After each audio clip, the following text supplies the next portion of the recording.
Yanlış fikirləri müəyyən edin. Bəri sözü həm əsas, həm köməkçinin tik hissəsi kimi işlənə bilər. Doğrudur. Bəri sözü həm qoşma ola bilir, həm də zərf ola bilir.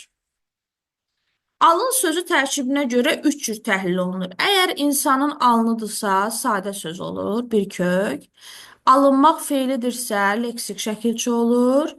Yox, əgər əmr şəklində olan feildirsə, qrammatik şəkilçi olub, şəxs sonluğu olur. Bu da doğru fikirdir. Bu işarə əvəzliyi hallanır, mənsubiyyətə görə dəyişir. Mənsubiyyətə görə dəyişmir, amma hallana bilir. Ona görə bu yanlış fikirdir.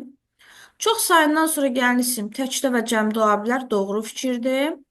Bu sözü çoxaltma dərəcəsində olan sifətdir. Sifətdir, amma çoxaltma dərəcəsində deyil, adi dərəcədədir. Çünki buz burada isimdir. Ona görə bu da yanlış fikirdir. Cavabımız 3 və 5 olacaq.